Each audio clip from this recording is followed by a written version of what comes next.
kita butuh dukungan masyarakat. Artinya dari keamanan, kenyamanan para pekerja sampai nanti pada proses pembebasan jalan untuk berikutnya. Jembatan dari Banjarmasin ke Ok, insya Allah Pak Gubernur membantu. Namun beliau minta 2020 dikerjakan, insya Allah akan diselesaikan dan dibantu Pak Gubernur dan juga Menteri.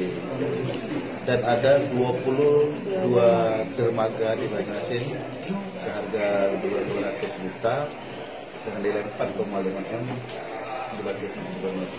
Dan penyelesaian jalan Merah Mata Merah juga sebesar 10 miliar dibantu Pak Gubernur juga.